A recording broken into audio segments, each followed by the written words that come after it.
É interessante a gente saber um pouquinho do pessoal como é que essa evolução ou desevolução, né? Ou evolução positiva e negativa da produção da agropecuária aqui, principalmente da nossa pecuária da região. Vânia, muito bom dia, tudo bem contigo? Bom dia, Fábio, bom dia a todos, tudo muito, muito bem, obrigado. A Vânia me contou aqui que quando ela veio para Camaquã, em torno de 1980, mais ou menos, isso.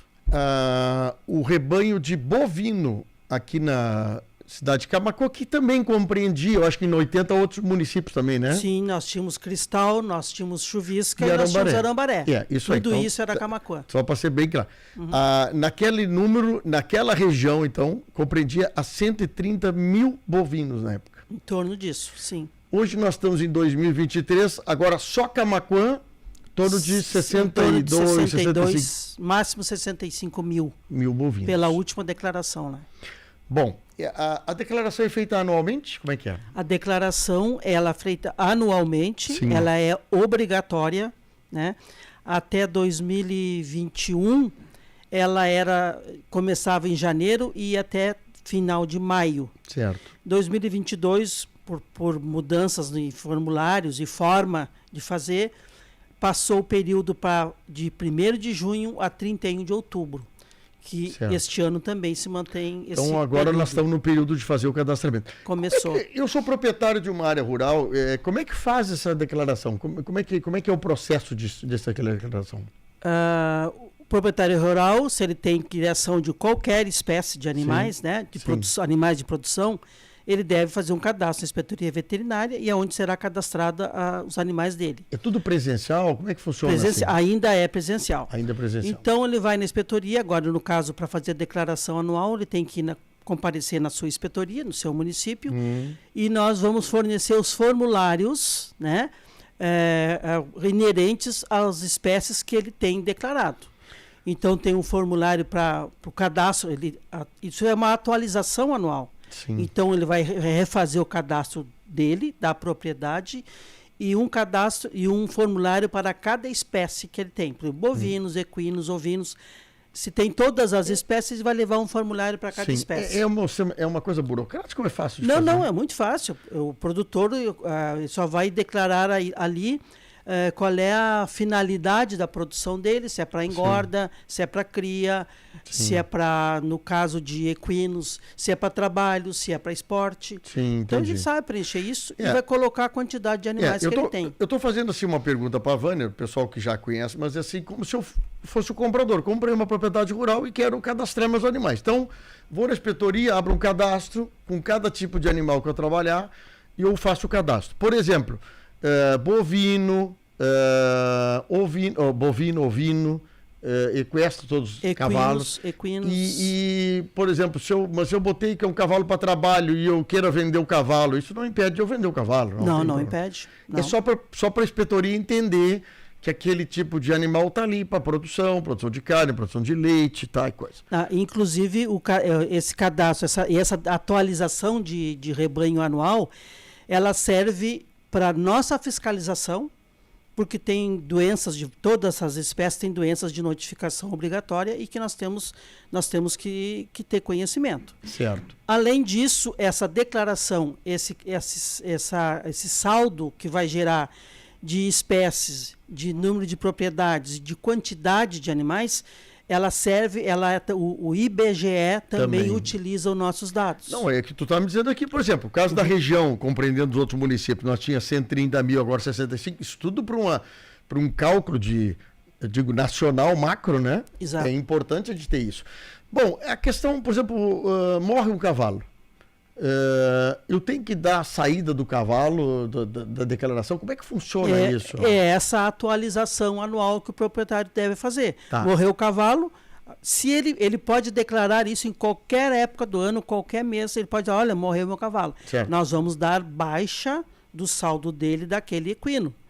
Ou ele vai fazer agora, no período da declaração, ele vai dar baixa daquele animal que morreu. Há algum controle do Estado? Por exemplo, eu declarei que eu tenho 10 vacas de leite na minha propriedade. No ano que vem eu tenho 6.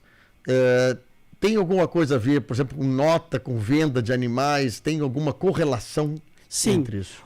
No momento que que o produtor ele faz a declaração, ele coloca ali a quantidade. Vamos falar em bovinos, né? Sim, que é o sim. mais expressivo e mais elucidativo aqui.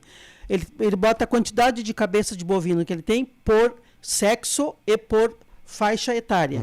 Então nós temos faixas etárias de 0 a 12 meses, de 13 a 24 meses, de 25 a 36 meses e mais de 36 meses.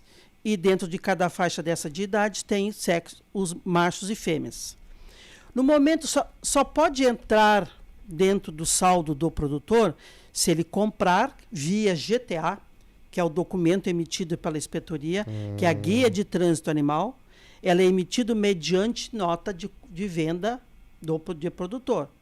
Então, o produtor ele só pode entrar animais bovinos e os outros também, Sim. né, no saldo dele, se tiver uma nota emitida e uma GTA emitida. Como se nós tivesse fazendo um balanço da nossa propriedade. Eu Exato. comprei, precisa de nota GTA para transferir esses animais que Para vêm da sair propriedade para mim. da tua propriedade e entrar para a Na propriedade de outro. Isso é um controle. A outra forma de entrar animais é nascimento, né? Então, ou entra por compra ou entra por nascimento. Vânia, tu acredita, assim como vocês aí trabalhando na inspetoria, tem muito animal não cadastrado?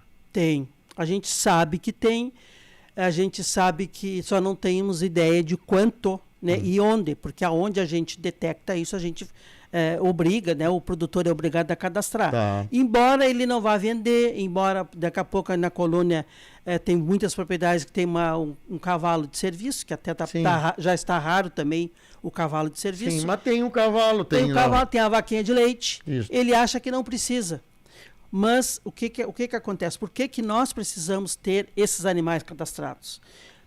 Principalmente depois que não vacinamos mais para a aftosa desde março Pois é, de 2020. eu ia te entrar nesse 2020, assunto aí. né? Então, nós temos agora a nossa fiscalização, ela é uma vigilância ativa. Nós vamos nas propriedades conferir isso. Sim, é porque aqui, só o pessoal entender, a questão da aftose é uma coisa super importante para o Brasil, importante para o Rio Grande do Sul.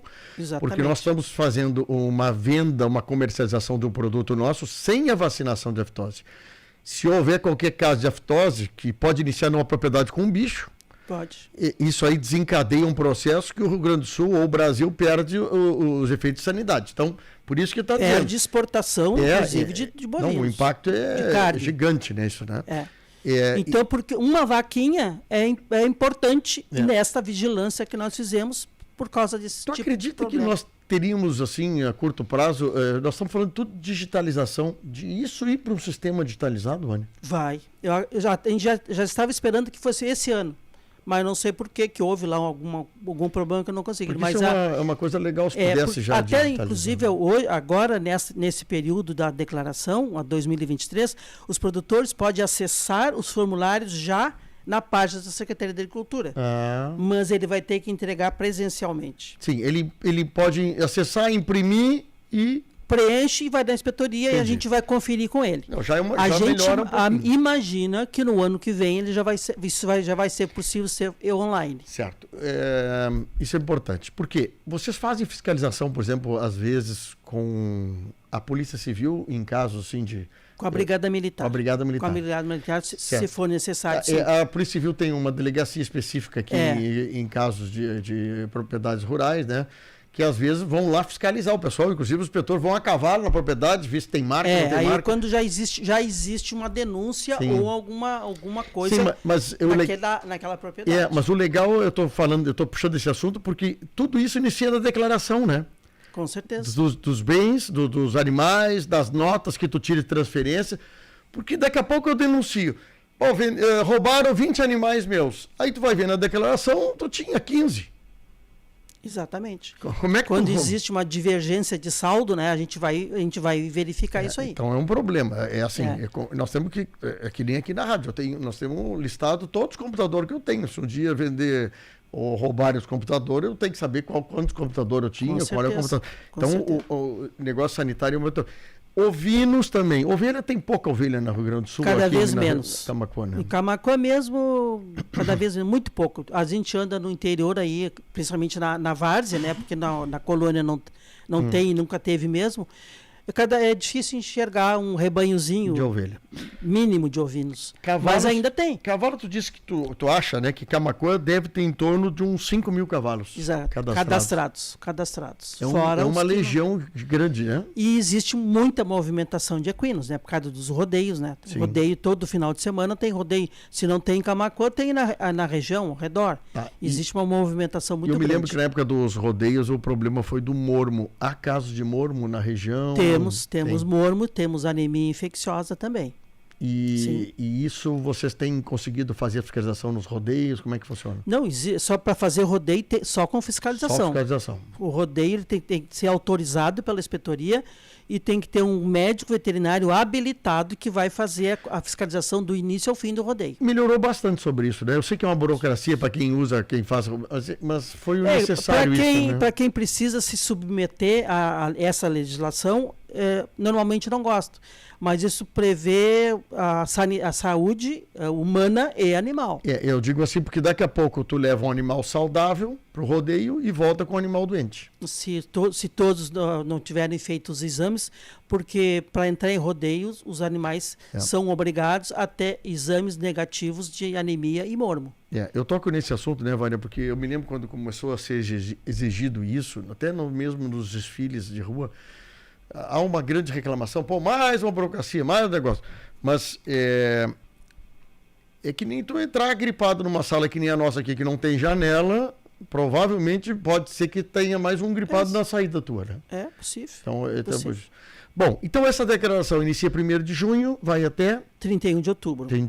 Tem prazo para as pessoas fazer, não é motivo prazo das pessoas não fazerem, né? Prazo é longo. E é bom salientar que se o produtor que chegar a 31 de outubro e não apresentar a sua declaração, ele vai incorrer no auto de infração. Certo. Ele vai sofrer uma multa. Bom, Essa multa começa, se ele tiver um animal, ela inicia com R$ 2.740. Aí vai até R$ 5.400, que é o limite da multa para quem não fizer a declaração. Então o pessoal está sabendo que tem que fazer isso. Só para aproveitar, Vânia, aqui, casos de morcego aqui na região não tem acontecido. Esse ano, praticamente, aqui em Camaquã, aqui na região, aqui, não, nada perto, né? Não, o último ano, de um ano para cá, nós não temos diagnóstico laboratorial de raiva, né? Às vezes as pessoas, agora na declaração, morreu uma novilha de raiva. Mas como é que sabe que é raiva? Porque o sintoma é assim. Mas teria que ter avisado a inspetoria para a gente ir lá. Isso é uma doença de notificação obrigatória. Aconteceu um suspeito, tem que avisar a inspetoria. Tem que avisar a inspetoria. Qual é o telefone da inspetoria? Eu queria te perguntar. 3671-2209. 2209. A suspeita já é um alerta, eu acho, né? Sim, no momento que a pessoa diz, a gente vai conversar, se ele telefonar, e vai ver se os sintomas realmente podem ser raiva, e nós vamos lá, no momento que o animal, até a morte desse animal suspeito, vai ser coletado o material do cérebro, e no mesmo dia nós vamos a Eldorado levar o cérebro no IPVDF, que é onde vai ser feito o diagnóstico laboratorial. Tem que haver a notificação. É obrigatório. Mesmo, pode também falar para um veterinário, o veterinário também vai notificar a inspetoria. Sim, entendi. Um veterinário sendo notificado, daqui a pouco ele busca. Porque para a raiva também tem vacina. Sim. Nós não obrigamos a vacinar, mas nós orientamos que vacine. Tá, última pergunta. Sobre essa gripe aviária que está sendo feita a fiscalização no Rio Grande do Sul, lá no Taim. Até agora, o que vocês têm informação é que são aves migratórias, são em lugares ermos onde... No Brasil, até agora, os casos suspeitos foram em aves migratórias. O perigo é essas aves migratórias, que nós falamos de tudo que é de espécie que voa longe, e daqui a pouco chegar num povoado onde tem a criação de galinha... pegar nas aves de subsistência... E daí, por algum motivo, por transporte ou por algum material que ficou contaminado ali, chegar numa criação comercial. Aí é um perigo também, né? Aí vai existir um embargo de toda a exportação. País vizinho aqui nosso, tem algum país já com restrição de exportação, tipo Uruguai? Uruguai aqui? e Argentina. Já está. A Argentina dizimou muitos criatórios. Grandes, aviários grandes morreram 100% das aves. E os que não morreram têm que ser abatidos, né? São abatidos, assim como foi a fitose em 2000, 2001, né? Foi abatido aquele caso lá, animais. Os animais atirados numa vala sem sintoma nenhum e mortos a rifle, porque eles estavam muito próximos ao foco. É a mesma coisa que pode acontecer se entrar a gripe aviária na avicultura comercial. Eu me lembro, acho que foi uns 2, 3 anos atrás, dos gafanhotos, né? Que vinham da Argentina, né, Vânia? E eu me lembro até o pessoal da aviação, dos aviões da agricultura ajudaram, fizeram um trabalho para tentar evitar que o gafanhoto entrasse no Rio Grande do Sul, né? E as aves migratórias têm isso, a facilidade delas voarem, 20, 30 quilômetros. Gafanhoto largaram um veneno em cima e acabaram com muitos. Agora as aves migratórias não tem como fazer isso. Não tem como fazer. E agora está na época, exatamente a época da maior entrada de aves migratórias no Rio Grande do Sul. Que perigo, porque elas vêm da climas mais frios que a Argentina. Sim. E entram aqui no nosso estado. Bom, pessoal que quiser fazer uma conversa, até falar sobre isso, liga para a Inspetoria Veterinária 3671-2209. Esse número também é o WhatsApp. Ai, boa, Vânia. Nós temos o WhatsApp nesse mesmo 3671-2209. Pessoal, todo mundo tem que fazer a sua parte. Ajudar, tem desconfiança. Quem está, por exemplo, perto de açudes, grandes açudes, a gente tem vindo marrecão, que o marrecão vem muito do taim. A gente tem orientado as pessoas. O que é um sintoma, por exemplo? Tu encontrou muita ave morta assim, como é que funciona? Encontrar muitas aves mortas já é um sinal de alerta, que não é comum. Não é comum. Né? Num açude ou numa ilha, encontrar muitas aves mortas. Isso é um alerta. Isso já é um alerta. Alguma coisa está errada. Se essas aves, algumas ainda estiverem vivas com sintomas respiratórios, né, que a gente vê quando a ave está com dificuldade respiratória, sintomas nervosos, ou seja, caminhando com dificuldade, ou deita e não consegue levantar, o pescoço virado totalmente para cima ou totalmente para baixo, isso são sintomas nervosos. E acaba com sintomas hemorrágicos. Hemorragias de crista, barbela e patas ficam totalmente mais roxas do que esse teu microfone. Então, é uma sequência, né? Sintomas respiratórios, nervosos e hemorrágicos. Né? E aí não sobra ave nenhuma naquele lugar. Então, pessoal, a gente pede assim, todo mundo que puder, que tem alguma informação, alguma coisa, alguma dúvida. Também, só para esclarecer, Fábio, não precisamos entrar em pânico, porque isso não é transmitido ao ser humano. Por exemplo, o consumo de ave. Claro que ninguém vai pegar uma ave com sintoma para comer. Agora, se as aves, antes de começar qualquer sintoma, se a pessoa pegou sua galinha de terreiro lá e consumiu, e dali uma semana começou a aparecer o sintoma, não vai ser transmitido para as pessoas. O consumo da carne não é transmitido. É um alerta, né, Vânia? É um alerta, sim. Vânia, obrigado por ter vindo aqui. Parabéns pelo trabalho de vocês, tá? Eu que agradeço a oportunidade. Muito legal. Obrigada. 3671-2209, telefone lá da Inspetoria Veterinária aqui de Camaquã.